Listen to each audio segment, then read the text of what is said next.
sou formado em biomedicina, depois eu fiz mestrado em biofísica, depois doutorado em microbiologia e imunologia.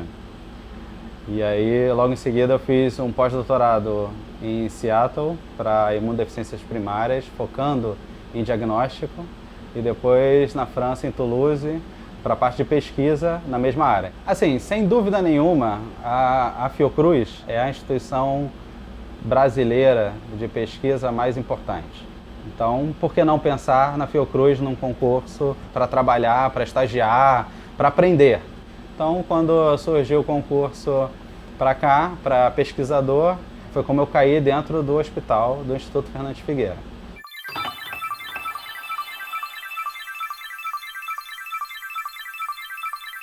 Vou dar um exemplo muito prático da minha vida, né? Então, a gente passou pelo surto da Zika, que foi extremamente importante no país. A gente, como referência materno-infantil, começou a receber mulheres com suspeita de infecção durante a gestação aqui no hospital, né? Isso foi no final do ano de 2015, início do ano de 2016. Foi uma época de muita correria para todas as pessoas, profissionais de saúde, a gente no laboratório montando metodologias de diagnóstica para poder encontrar a Zika em todos os fluidos biológicos que você possa imaginar. A gente recebia urina, a gente recebia sangue, a gente recebia líquido amniótico, todos os fluidos biológicos para a gente poder pesquisar a presença do vírus, para poder dar uma resposta para aquela gestante. Olha, você está infectada ou você não está infectada?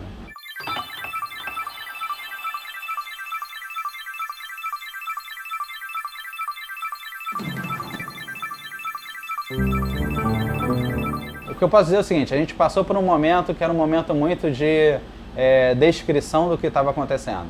Porque quando começou a Zika, quando começou a história da associação entre Zika e microcefalia, muitas pessoas não acreditavam. E no meio dessa questão toda do surto da Zika, dos casos que estavam aparecendo de microcefalia e de todo o estresse, a minha mulher também estava grávida, né?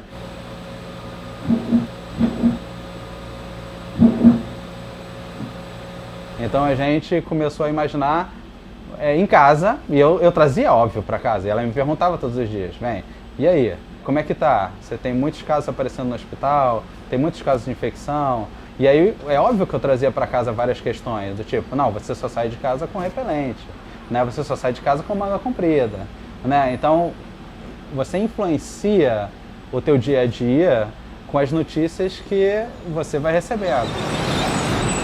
Sim, porque você está vendo acontecer um surto no país, muitos casos apareciam aqui, a gente não tinha dimensão do risco, e aí se começou muitos trabalhos experimentais in vitro para demonstrar que o que estava sendo visto em casos, né, indivíduos, ele era verdade do ponto de vista de mecanismo. Então você conseguia demonstrar, por exemplo, que o vírus Zika realmente infectava células nervosas e destruía essas células nervosas. Bom, aí a descrição in vitro em laboratório da infecção do vírus Zika em células nervosas foi um marco laboratorial para demonstrar que realmente era isso que estava acontecendo. Passado esse tempo todo, agora a gente está com mais de 2 anos depois, né, do surto principal no Rio de Janeiro, a gente tem muito mais conhecimento gerado pelas pesquisas mesmo, né? Pelos profissionais que estavam aqui. Então toda a história que o Fernandes Figueira já tinha, né, de trabalhar a questão da gestação, né, materno-infantil anterior, deu para o Fernandes Figueira uma bagagem que permitiu que a gente pudesse trabalhar isso de forma rápida.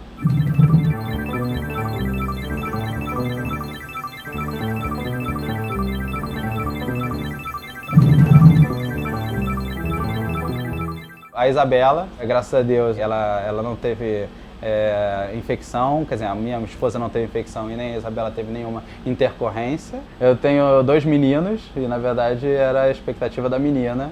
E aí a Isabela chegou para dominar a casa.